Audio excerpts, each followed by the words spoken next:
झारखंड पनत पाकुड़ रे stone dealer union पाहटा सेद खन मिद धरना रेको दुरुब आकादा और उनको दाबी दो ताहे काना मेंदो ओक्तो रे माइनिंग चालान को एमोग मा और खादान पाटा रेना एक्सेप्टेंस रे बिलोमोग मा और सीटीओ साउते ईसी सर्टिफिकेट को एमोग मा साउते अडिगान दाबी आते उनको धरना रे मेना आकाद कोआ स्टोन डीलर यूनियन नुआ रेहड़ा खतेते क्रूजर ओनर्स साउते माइनिंग लीजेस कोरे हो कमी होरा को बोंदा कना।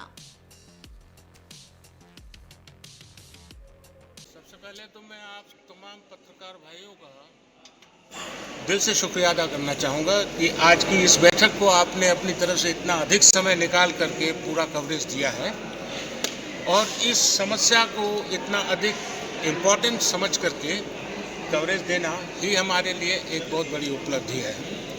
पाकुड़ का इतिहास जो है इसके बारे में चूँकि पत्रकार जगत से आप लोग जुड़े हुए हैं, बहुत भली भांति वाकिफ़ हैं, ले दे करके एक पत्थर व्यवसाय ही है जिसके ऊपर में सारा कुछ पाकुड़ का डिपेंड करता है।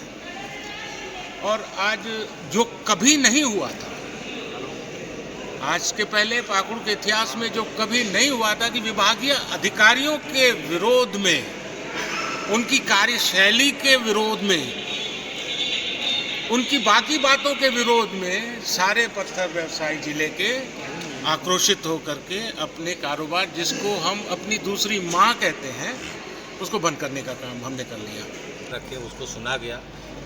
यहाँ तक बात है कि ये नियम नहीं है नापी का, ऐसी कोई बात नहीं है। रेवेन्यू से रिलेटेड डिपार्टमेंट, आप सभी जानते हैं कि रेवेन्यू जो प्रॉपर जितना प्रोडक्शन डिस्पैच वो कर रहे हैं उसका मिलना चाहिए, उसके हिसाब से हो रहा है कि नहीं, उसका मिलान करने के लिए अगर वो नापी हो रहा है तो मेरे समझ से उसमें कोऑपरेट करना चाहिए। और सभी जितने भी व्यवसायी हैं लीगल तरीके से अगर वो चाहते हैं कि मेरा लीगल है, हम लीगल हैं, तो इलीगल वाले का कैसे बंद होगा, उसमें उनकी भी सहयोग जरूरी है, उनका भी सहयोग करना चाहिए उनको। जैसे एक उदाहरण के तौर पर हम किसी बंद माइंस का चालान दे दें, किसी बंद क्रशर का चालान दे दें, वो चालान क्या होगा? वो चालान कोई आदमी आके मार्केट में बेचेगा, कोई इलीगल पत्थर को उस चालान के सहारे बेचेगा, तो क्या लेसी जो लीगल लेसी हमारे यही चाहते हैं कि वो इलीगल वाले को बंद कराना चाहते हैं कि इलीगल को प्रोटेक्ट करना चाहते हैं? मेरा उनसे ये है, वो क्या चाहते हैं। अगर खनन व्यवसायी बोलता है तो उसे मतलब बताना चाहिए कि देर हुआ या नहीं देर हुआ, ठीक है।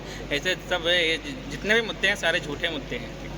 तो इसको कैसे दूर होगा सर? दूर करने के लिए जिला प्रशासन के द्वारा बताया गया कि 48 आवर्स में चालान का जो भी है वो दे दिया जाएगा। आगे से मने सर नहीं, आगे से नहीं, पहले से भी दिया जाता है। इसमें कोई मतलब ये तो देखने का चीज़ है, एविडेंसेस के तौर पे दे। अगर कोई एक पर्टिकुलर व्यवसायी को अगर नाम लीजिए, पूछिए उससे कितने दिन में उसका परमिट ग्रांट हुआ है, कोई भी बोल रहा हूँ, पूरे पाकुड़ जिला में मैं बोल रहा हूँ।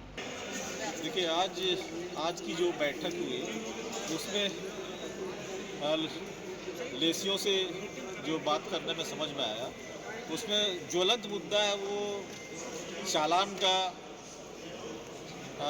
देर से निर्गत होना है। तो इसमें खनन विभाग को डायरेक्शन दिया गया है कि जो चालान इनके पास आते हैं और जो हर दृष्टि से सही है उनको 48 घंटे के अंदर उसका डिस्पोजल करें, और जिसमें थोड़ा सा टेक्निकल इशू है उसमें मैन टू मैन मेरिट के हिसाब से लोगों को बुलाएं और उसकी भी समस्या को जितनी जल्दी